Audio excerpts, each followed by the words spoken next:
వచ్చింది. సో అప్పటి నుంచి కూడా పోలీస్ డిపార్ట్మెంట్లో ఈ సెల్ ఫోన్ని రికవరీ చేసిన తర్వాత విక్టిమ్స్ని ఒక చోట పిలిపించి వాళ్ళకు హ్యాండ్ ఓవర్ చేయడం జరుగుతుంది. సో మన తెలంగాణ పోలీస్ అంటే డీజీ గారు, తర్వాత ఆల్ డిస్ట్రిక్ట్ యూనిట్ ఆఫీసర్స్, అదేవిధంగా మన సిపి సైబరాబాద్ సార్, వీళ్ళందరూ ఏంటంటే పెద్ద ఎత్తున ప్రజలకు మనం ఉన్నాము. సో వాళ్ళ బాధలను మేము షేర్ చేసుకుంటున్నాం, వాళ్ళ విలువైన ప్రాపర్టీని ఇస్తున్నాము. ఒకటి మనం ఏమవుతుందంటే మామూలుగా మనకు సెల్ మనం పోతుంటే ఒక సెల్ దొరుకుతుంది, మనకు ఎక్కడ ఒక సీట్ మీద మామూలుగా రోడ్డు మీద దొరుకుతుంది. జనరల్గా మనిషి హ్యూమన్ టెండెన్సీ ఏముంటుందంటే తీసి జేబులో పెట్టుకుంటాం, ఎందుకంటే జర కాస్ట్లీ ఉంది, నేను వాడుకోవచ్చు అని అనుకుంటాం. కానీ అతనికి ఈ టెక్నాలజీ ఉంది, దీన్ని ఇట్లా పట్టుకుంటారు అని చెప్పేసి తెలియదు. ఇప్పుడు మేము మీ ఫోన్ ఎట్లా ట్రాక్ చేసినాం అనమాట. ట్రాక్ చేయడం వల్ల అతను ఏం చేశాడంటే మీ సిమ్ తీసేసి ఈ సెల్ ఫోన్లో వేరే సిమ్ పెట్టి యూజ్ చేసుకుంటున్నాడు. సో యూజ్ చేసుకున్నప్పుడు మనకు ఆ సెల్ ఫోన్ మన ఏదైతే పోగొట్టుకున్నా ఐఎంఈ నెంబర్లో ఫలానా సెల్ వాడుతుందని చెప్పేసి అన్నప్పుడు మనం అతనికి ఫోన్ చేస్తాం. సో మీరే ఉన్నారు అనుకోండి, ఆ ఫోన్ మీరే తీసుకున్నారు, పోలీసులకు మీకు ఫోన్ వస్తుంది. ఫోన్ రాగానే మీరు జనరల్గా భయపడతారు, సార్ ఏమో సార్ ఇది కాదు సార్, నాది కాదు సార్ అని అంటాడు. అన్నప్పుడు ఆయనకు ఆటోమేటిక్గా సైకాలజీ తెలిసిపోదబ్బా, ఇదేదో ఉందిరా పోయి, ఇదేదో దొరికిపోయినట్టుంది అని అనుకుంటాడు. అప్పుడు మనం ఏంటంటే అష్యూరెన్స్ ఇస్తాం వాళ్ళకు, ఏమని, బాబు ఇది కేసు రిజిస్టర్ చేయట్లేదు, దొరికిన సొమ్మును మాకు ఇచ్చేస్తే చాలు అని చెప్పేసి అంటారు. సో ఈ విధంగా ఏమవుతుంది అంటే మనిషి నేను దొంగతనం చేసినా తెలిసిపోతుంది అనే ఉద్దేశంతో చాలా వరకు మనకు రికవరీ కాలేకపోతుంది. సో వాళ్ళు ఏం చేస్తారు, కొంతమంది షాపులో అమ్మేస్తారు, ఇది నా పర్సనల్ నెంబర్ అని చెప్పి అమ్మేస్తారు, పర్సనల్ నాకు డబ్బులు ఉన్నాయని చాలా చీప్గా అమ్మేస్తారు. తర్వాత మేము ట్రాక్ చేసినప్పుడు అది ఆ షాప్ దగ్గర దొరుకుతుంది.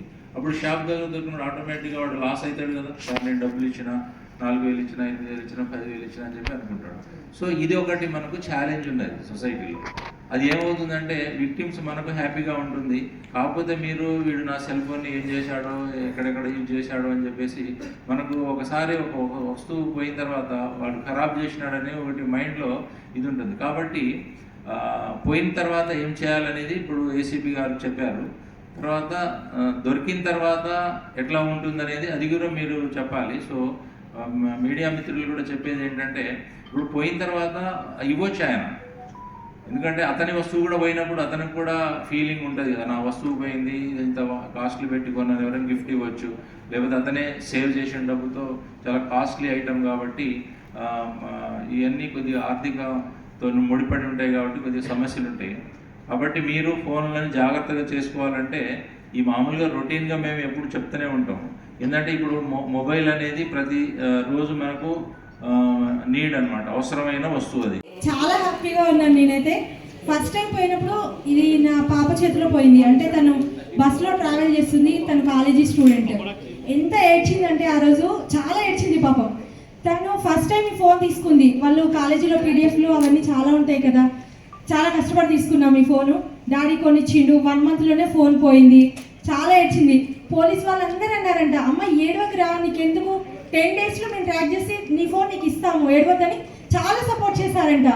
నిజంగానే 10 daysలో ఇచ్చారు. తను ఎంత హ్యాపీగా ఫీల్ అయిందంటే ఆ రోజు అసలు మాటల్లో చెప్పలేను నేను. అండ్ సెకండ్ టైం మా హస్బెండ్ ఫోన్ పోయింది, తను రిక్వెస్ట్ చేశారు కూతుర్ని, అమ్మ నేను తీసుకెళ్తాను రా, నా ఫోన్ పోయింది, కావాలి నాకు అర్జెంట్ అని చెప్పి తీసుకున్నారు. 1/2 hourలో వెజిటేబుల్ మార్కెట్కి వెళ్ళారు, 1/2 hourలో ఫోన్ పోగొట్టుకున్నారు. ఆ రోజు చాలా ఏడ్చింది, డాడీ ఇది పోయిన ఫోను లక్కీగా దొరికింది, నా లక్కీ ఫోన్ని పోగొట్టావు నువ్వు, నేను లక్కీగా ఫీల్ అవుతున్నాను. దాని మీద ఒక చిన్న స్క్రాచ్ పడినా తను ఎంత ఫీల్ అయ్యేదంటే, డాడీ ఏంటి డాడీ ఇలా స్క్రాచ్ చేసావు, ఇది నా లక్కీ ఫోన్ కదా, ఎందుకు తీస్తావు, ఎందుకు యూజ్ చేస్తావు అంటుండే. అంత హ్యాపీగా ఫీల్ అయిపోయి మళ్ళీ ఫోన్ పోయేసరికి ఇంకా చాలా ఫీల్ అయిపోయింది. ఈసారి దొరుకుతుందో లేదో మమ్మీ, ఫస్ట్ టైం అయితే లక్కీగా దొరికింది, ఈసారి దొరుకుతుందో లేదో అని అన్నారు. లక్కీ కాదండి, ఇక్కడ మన పోలీస్ వల్ల కష్టం ఇది, నేనైతే అలానే చెప్తాను, లక్కీ కాదు. వాళ్ళు ఎంతో కష్టపడితే కానీ ఈ ఫోన్ మళ్ళీ నా చేతికి రాలేదు. ఈరోజు నిజంగా నేను ఎంత హ్యాపీగా ఫీల్ అవుతున్నాను మాటల్లో చెప్పలేను. మెనీ మెనీ మెనీ థ్యాంక్స్ అండి.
ఉంది.